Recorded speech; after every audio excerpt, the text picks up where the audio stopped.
Hello बच्चों एवं मेरे प्रिय साथियों, आप सभी का अपने YouTube channel SS coaching centre by Sumit sir में स्वागत है। आज हम आपको एक नया क्लास देने वाले हैं जो घातांक पर आधारित प्रश्न बनते हैं भैया, वो कैसे बनते हैं और इनमें कुछ फार्मूले हैं, उन्हें हम आपको आज बताएंगे। तो आपको यदि हमारा क्लास अच्छा लगेगा भैया लाइक शेयर करना ना भूलिएगा, और यदि हमारे चैनल पर नए हैं तो चैनल को सब्सक्राइब भी कर लें, बेल आइकन को भी प्रेस कर लें, जिससे हमारे द्वारा डाले गए वीडियो का नोटिफिकेशन सबसे पहले आपको मिल सके। अच्छा, अब हम शुरुआत करते हैं आज की क्लास की। बहुत अच्छी क्लास होने वाली है, आप ध्यान से देखिएगा, बहुत सारी चीजों को सीखेंगे यहाँ से। अच्छा, यहाँ पे हमने केवल इस पर 3 नियम को बताए हैं, तो उन 3 नियम क्या हैं, कैसे बने हैं, मैं उन सारी चीजों को आपको समझाऊंगा जिससे में आप आजीवन न भूलें। पहला नियम क्या लिखा है भैया, n के सभी मानों के लिए यदि x power a power n minus b power n के रूप में लिखा है तो ये भैया a माइनस b से पूर्णतः विभाजित होगा। अच्छा, अब इसे समझेंगे ये क्या है भैया। अगर हम पूछें a square minus b square का फार्मूला तो भैया आप कहेंगे a प्लस बी और a माइनस बी, ठीक है। अच्छा, जब हम बात करेंगे a cube minus b cube का फार्मूला तो भैया यहाँ पे होगा a minus b a square plus a b plus b square, ये होगा। अच्छा, अब यहां पे देखें, अगर स्क्वायर से देखें तो यहां से जो सम संख्या वाली कोई भी संख्या लिखा होगा इस तरीके से सम में, जैसे 2 लिखा है, या 4 लिखा होगा, 6 लिखा होगा, 8 लिखा होगा, तो ये प्रत्येक सम संख्या को फॉलो करेगा और ये इसका सूत्र a plus b a minus b होता है। अच्छा, यहां देखते हैं a cube minus b cube का, तो यहाँ a minus b a square plus a b plus b square होता है। अगर a पावर 3 की जगह पे 5 कर दें तब भी भैया यही लगता है, 7 कर दें तब भी यही लगता है, 9 कर देंगे तब भी यही लगता है। तो फिर उस आधार पे क्या हो जाता है भैया, a माइनस बी सब में मिल जाता है आपको। अच्छा, अब हम बात करते हैं ये यही वाले फार्मूले पे, एक और यहाँ पे लिखा है ये दूसरा वाला, n के केवल सम मानों के लिए, यानी यहाँ पे अगर n सम मान पे लिखा है तो ये प्लस में भी दिखेगा भैया, माइनस में भी दिखेगा, तो ये a माइनस बी और a प्लस बी से ये पूर्णतः विभाजित होगा। अच्छा, ये क्या हो गया, ये पहले वाले के लिए और ये दोनों पहले दूसरे के लिए होगा। यहाँ से देखेंगे n के सभी मानों के लिए a power n minus b power n के रूप में लिखा है, तो भैया ये a माइनस b यानी इनका अंतर कर दो, इससे ये संख्या पूर्णतः विभाजित होगा। अभी इस पे हम सवाल भी लिए, वो भी समझाते हैं। अच्छा, ये दूसरा वाला देखते हैं, तो यहाँ पे क्या कहा भैया, केवल सम मानों के लिए n का मान सम हो, यानी इस वाले फार्मूले की ये बात कर रहा है कि a square minus b square बराबर a plus b a minus b. तो इसीलिए कहा क्या, अगर n सम है तो a माइनस बी और a प्लस बी से पूर्णतः विभाजित होगा। अगर यहाँ n के केवल विषम मानों के लिए चर्चा करें तो विषम मान के लिए भैया तो a cube plus b cube का फार्मूला क्या होगा, तो भैया आप सेम यही बताएंगे, क्या कहेंगे, a plus b a square minus a b plus b square, तो भैया यहाँ भी a प्लस बी आ गया। तो अगर n का मान विषम है तो a power n plus b power n ये हमेशा a प्लस b से पूर्णतः विभाजित होगा। तो भैया ये 3 नियम आपको अपने दिमाग में रखने हैं, ये इन्हीं तीनों सूत्र से बने हैं, चौथा कोई सूत्र नहीं है। फिर से देखेंगे, n के सभी मानों के लिए यदि आधार अलग अलग है, घातांक एक समान है, तो आधारों का जो अंतर होगा उससे ये संख्या पूर्णतः विभाजित होगी।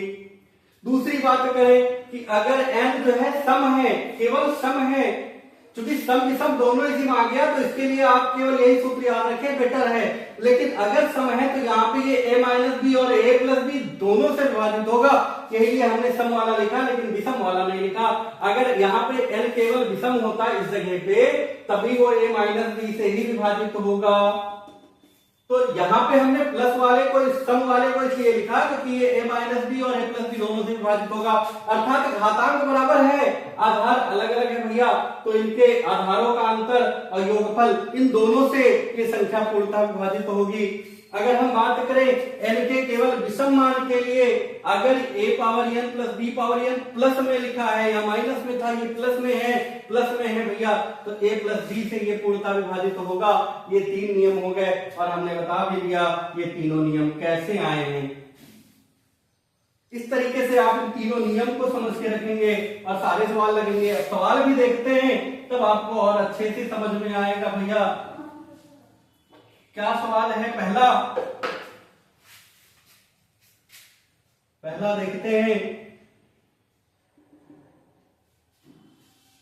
क्या कहा भैया। 756 की घात 273 माइनस 412 की घात 273।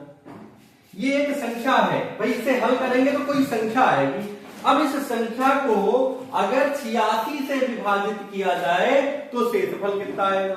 अब भैया अगर इसका संख्या निकालोगे 1 घात 273 1 घात 200 तो बहुत बड़ा हो जाएगा, कब निकाल पाएंगे? असंभव है। अच्छा इसके लिए क्या तरीका है भाई? इसके लिए ये तरीका है, आप देखेंगे क्या कि इनकी घातें जो हैं वो बराबर हैं 273 273। यदि घातें बराबर हैं तो भैया यहां वाले नियम पे ध्यान दो। अच्छा घातें बराबर होने के साथ साथ ये क्या है? सम है कि विषम है? तो उत्तर होगा ये क्या है भैया? विषम है। क्या उत्तर होगा? ये विषम है। तो भैया विषम वाला यहां से ये वाला हो सकता है, पहला वाला हो सकता है, तीसरा वाला हो सकता है। अच्छा अब एक और चर्चा करते हैं, ये विषम होने के साथ क्या प्लस में है कि माइनस में है? तो उत्तर होगा माइनस में। तो भैया पहला वाला नियम लगेगा। ये a power n minus b power n लिखा है तो ये पहला वाला लिखा है। अगर ये लिखा होता a power n plus b power n तो फिर ये तीसरा वाला लिखा था, ये a प्लस b से पूर्णतः विभाजित होता। अगर ये a power n minus b power n यहाँ पे 74 कर दे तो फिर ये दूसरे वाले नियम पे लग जाएगा भैया। इस तरीके से हमें पहले ये खोजना है ये किस नियम पे लगेगा। तो ये नियम पहले वाले पे लगना है इसे। तो अब यहाँ पे पहले वाले नियम के अनुसार क्या है? a माइनस b से पूर्णतः विभाजित होगा तो a का मान भैया कितना है? 756 है और b का मान भैया कितना है? 412। तो 756 माइनस 412 कर रहे हैं आप, क्योंकि a माइनस b से पूर्णतः विभाजित है। तो 6 में से 2 घटाओगे आ गया 4 और यहाँ पे 5 में से 1 घटाना है आएगा 4, 7 में से 4 घटाओगे 3 आ गया। तो इनका अंतर कितना आया भैया? 344 आ गया। अब इनका जितना अंतर आया है उससे इस संख्या से विभाजित कर दो, जितना शेषफल आएगा वही उत्तर हो गया। तो यहाँ पे हम 86 से भाग करेंगे भैया 344 को। अब 86 से भाग करना है तो कितनी बार पढ़ सकते हैं? 4 बार पढ़ेंगे। 6 चौके 24, 7 लाइन 2, 8 चौक 32, 2 34 भैया पूर्णतः कट गया, यानी यहाँ पे शेष कितना आ गया? 0 आ गया। तो 344 बटे 86 यहाँ पे शेषफल भैया 0 होगा। तो इसका उत्तर होगा 0। ठीक है, इस तरीके से आप इस सवाल को लगा सकते हैं। अच्छा अब हम बात करते हैं दूसरे सवाल की।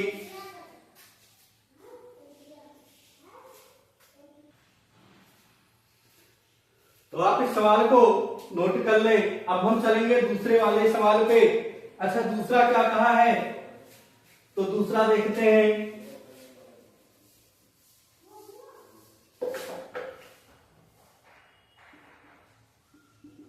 दूसरा नंबर क्या कहा? 25 पे घात 17 प्लस 11 पे घात 17 किस संख्या से प्लस 11 पे घात 17 किस संख्या से विभक्त होगी? अब ये चूंकि भाई आपके जो क्वेश्चन आने वाले हैं वो विकल्प में आने वाले हैं, तो हमने एक विकल्प का भी क्वेश्चन बना दिया कि संख्या ये निम्न में से किस संख्या से विभक्त होगा? भाई 7 से होगा, 13 से होगा, 36 से होगा, 21 से होगा। तो ऐसे कोई भी संख्या हो सकती है। मान लीजिए हमने यहां एक विकल्प में 11 भी दे दिया, 11 से। तो अब हम चेक करते हैं भाई ये किस संख्या से विभक्त होगी, इनमें से किन संख्याओं से विभक्त होगी। अच्छा इसके लिए अब इसे हमें जांचना होगा ये किस नियम की बात कर रहा है। तो भैया प्लस वाला एक के नियम है, ये वाला यहाँ पे क्या है?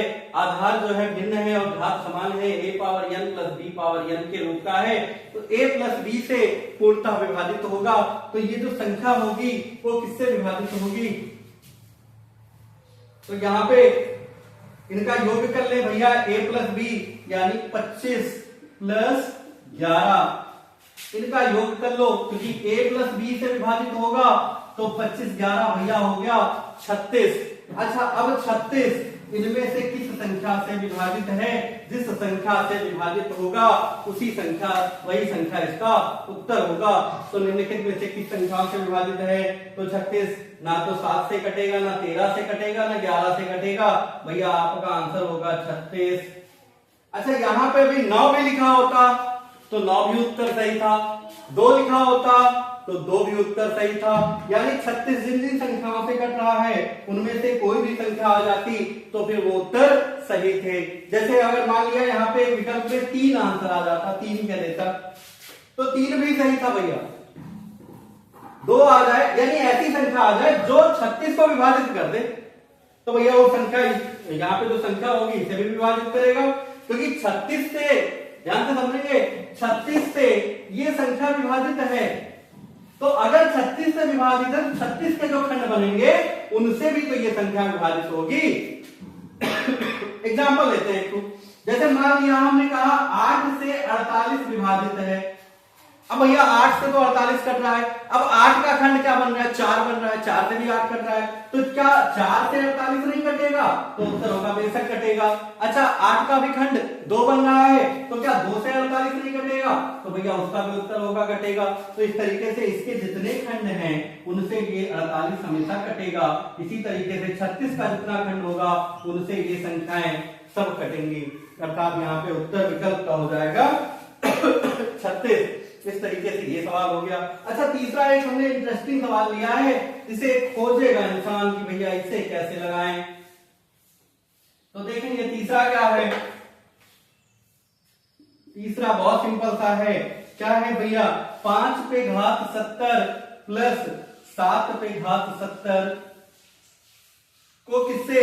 74 से विभाजित किया जाता है। जैसे आपने पहला वाला लगाया है वैसे इसे भी लगाना है, तो कितना शेषफल आएगा? अब हम बात करते हैं कि ये कौन सा नियम है। तो यहाँ पे घात देखते हैं भैया, सम है, और अगर घात सम है तो यहाँ पे ये बीच में क्या होना चाहिए था? माइनस होना चाहिए था, लेकिन ये क्या है? प्लस है। तो भैया सूत्र कहां से खोजें? तो हम क्या करेंगे, इनके घात को हम विषम बना दिया करेंगे। जो घात सम लिखा है इन्हें विषम बनाएंगे। कैसे? देखें, तो हम क्या करते हैं, 70 को भाई 2 गुणे 35 लिख देते हैं, 2 गुणे 35 लिख देते हैं। अब ये घात का घात है, घातांक का नियम भैया होता है a की पावर n पूरे पावर m, तो ये हो जाता है a की पावर n इंटू m होता है। ये एक घातांक का नियम है, तो उसी घातांक के नियम से इन्हें क्या कर दे भैया? 5 पे घात 2 पूरे घात 35, यहाँ पे क्या हो जाएगा? 7 पे घात 2 पूरे घात 35, 5 पे घात 2 का अर्थ है भैया 25 पे घात 35, और ये 7 पे घात 2 का मतलब हो गया 49 पे घात 35। अच्छा, अब देखें इसकी घात विषम हो गया। अब ये तीसरे नियम की ओर जा रहा है कि n क्या है? विषम है। तो यहाँ पे देखें n क्या है? विषम है, तो भैया a प्लस b से पूर्णतः विभाजित होगा। तो अर्थात 25 प्लस 49 से ये पूर्णतः विभाजित होगा। तो 25 प्लस 49 भैया कितना हो गया? 9 5 14 4 1 4 दिखा 1 7 74 आ गया। अब इसे किससे भाग कर दें भैया? 74 को भाग कर दो, जो यहाँ पे जिससे विभाजित करने कहा है, किससे विभाजित करने कहा है? 74 से ही विभाजित करने कहा है। तो यहाँ पे भैया शेषफल कितना आ जाएगा? तो शेषफल आ जाएगा 0 आ जाएगा। बात समझ में आ गई होगी। एक बार फिर से रिपीट करते हैं इस क्वेश्चन को। भैया अगर घात सम संख्या लिखी है और ये बीच में प्लस लगा है, अगर माइनस लगा होता तो फिर इस नियम पे लगा लेते, लेकिन यहाँ पे क्या है भैया? प्लस लगा है। तो अब प्लस लगा है तो भैया ये विषम बनाना है, यानी ये वाले नियम की ओर ले जाना है। तो हम 70 को क्या करेंगे? 2 गुणे 35 कर देंगे। यहाँ भी 70 को 2 गुणे 35 कर दिया गया। अब इसका घात 35 बन जाएगा इस तरीके से। अब ये हो जाएगा भैया विषम, 25 की घात 35 प्लस 49 की घात 35, तो अब हम इस फार्मूले को लगा लेंगे, a प्लस बी करना है यानी 25 प्लस 49 जोड़ना है भैया 74 हो गया। और किससे भाग करने की बात किया था तो उत्तर होगा 74 से भाग करने की बात किया गया। अगर 74 को 74 से ही भाग कर देंगे तो शेष भैया 0 आएगा, तो शेष 0 आ गया तो इसका उत्तर भी 0 होगा। अर्थात जब इस संख्या को 74 से विभाजित किया जाता है तो शेषफल कितना बचता है तो शेषफल 0 बचता है। इस तरीके से आपका ये सवाल भी लग गया। अच्छा, अब हम आज की क्लास को भैया यहीं पे स्टॉप करते हैं, क्योंकि कुछ आवश्यक कार्य होने के कारण आज की क्लास थोड़ा लिमिटेड होगी, बहुत छोटी क्लास है, तो आराम से आप पढ़ें, इस टाइप के प्रश्नों को हल करें।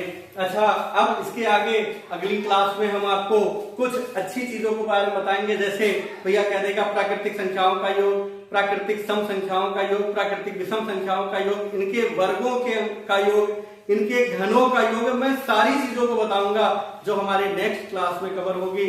तो अब हम आज की क्लास यहीं पे स्टॉप करते हैं। आराम से देखिए, समझिए और लगाइएगा। घातांक आधारित जितने प्रश्न होंगे, यदि किसी प्रश्न में आपको कहीं कोई समस्या होती है तो उस प्रश्न को कमेंट बॉक्स में बताइएगा जरूर, हम उस समस्या का समाधान जरूर करेंगे। और हमने आपको अपना नंबर भी दे रखा है, यदि आपको कोई समस्या होती है तो उस पर व्हाट्सएप भी कर सकते हैं और उस पर हम समस्या का त्वरित समाधान करते हैं, यानी तुरंत समाधान कर देते हैं। आपने आज व्हाट्सएप किया, आज ही आपके प्रश्नों के उत्तर आपको मिल जाने हैं। अच्छा, इस तरीके से आप हमारे क्लास को देखेंगे। यदि हमारा क्लास आपको अच्छा लगेगा भैया तो लाइक शेयर करना ना भूलिएगा, और यदि हमारे चैनल पर नए हैं तो चैनल को सब्सक्राइब भी कर लें, बेल आइकन को भी प्रेस कर लें, जिससे हमारे द्वारा डाले गए वीडियो का नोटिफिकेशन सबसे पहले आपको मिल सके। अब हम मिलेंगे अगले वीडियो में, तब तक के लिए जय हिंद।